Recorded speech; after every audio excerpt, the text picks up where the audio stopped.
Good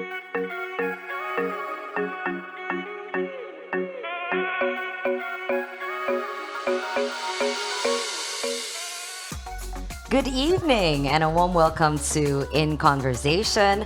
I'm Charmaine E and I will be your host today. Our focus today is on sleep and stress reduction. Here with me, I've got two gorgeous ladies here, and coming to you live from the studio, I have got Helen, and it's Helen Claire Rosario here, as well as Beata Yuskoviak. Did I get that right? Yes. Oh, yes. Alrighty, fantastic. Welcome, ladies, and good evening. Good evening. Thank you Hi. so much for joining us today. Sleep and stress reduction. I can't stress enough just how important this is to a time like now. What if I said to you, I just want to be stress-free right now. Can you help me out as a mindfulness coach? Yeah, I'd be saying pay attention in the moment right now. As you're listening to me in your seat, pay attention. Pay attention to the air that's entering and leaving your body.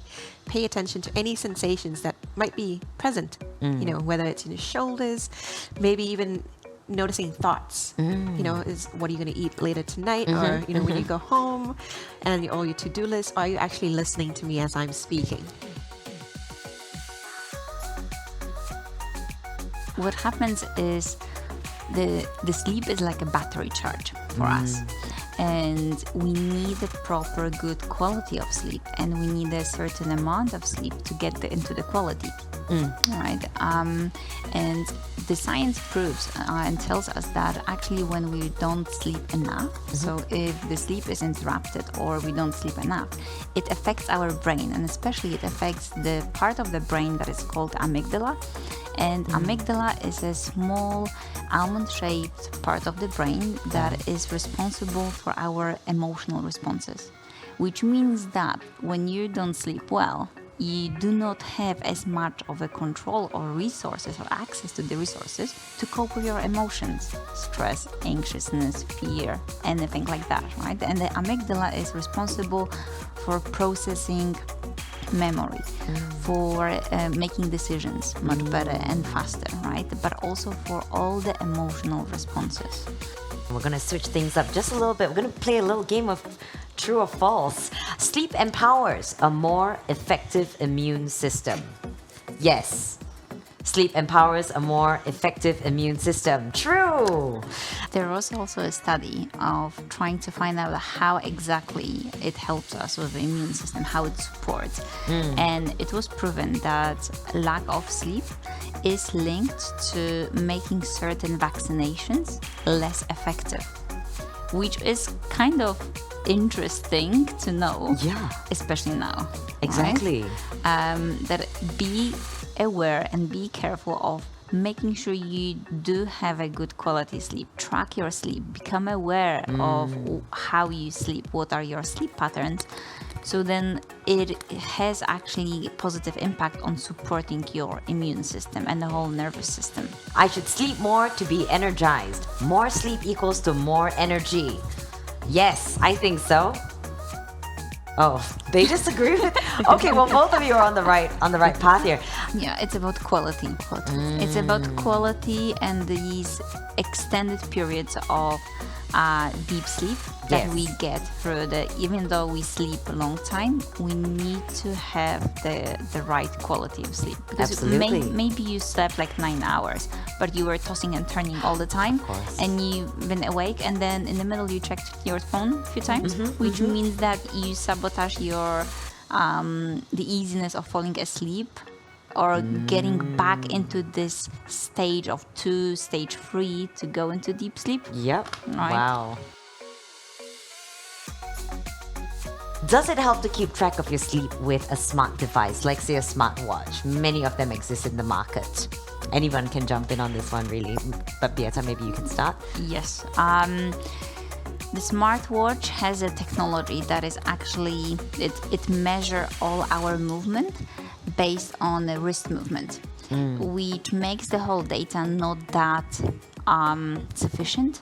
So I would definitely use the technology, the smartwatch, to monitor our sleep, to gain more of awareness in terms of how many times maybe you woke up at night, but at the same time keep it with kind of like a filter, and you are your own source of the best information. You will know how you feel.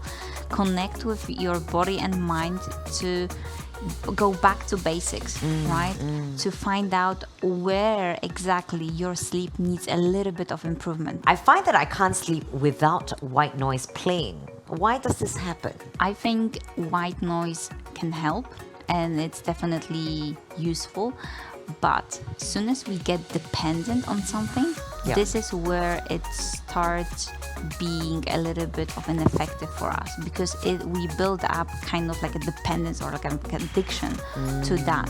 So imagine now you're I don't know, stuck somewhere where you don't have the white noise, right? And you're not gonna fall asleep. You'll be struggling. So I guess as soon as we start using one thing that helps us fall asleep, it's important for us to expand the tools that help us to navigate through these phases of falling asleep, staying asleep. So don't stay kind of like don't stick to one only, because then you develop the dependence. So wherever you are right now, settling into the chair, into the floor, or the bed, stepping away from your day and stepping into this moment in the here and now, as we simply bring awareness into our breathing. If it feels right for you, gently closing your eyes or having a soft gaze upon the floor or focus point. And we're not moving or manipulating the breath in any way. We're bringing awareness to our breathing. So however we're breathing, allowing the breath to breathe on its own natural accord, paying attention to the physical sensations of breathing as the air enters and leaves your body, recognizing the air as it's filling and emptying your lungs along with each inhale and exhale. Perhaps you're noticing the rising and falling of your belly and your abdomen along with each inhale and exhale. We're simply riding the waves of our breathing, moment to moment to moment. Thoughts and emotions may arise, and that's simply natural. It's what the mind does. But each and every time you notice your mind is being distracted, taking the opportunity to gently guide your attention back to the physical sensations and aspects of breathing, watching the air entering and leaving your nostrils.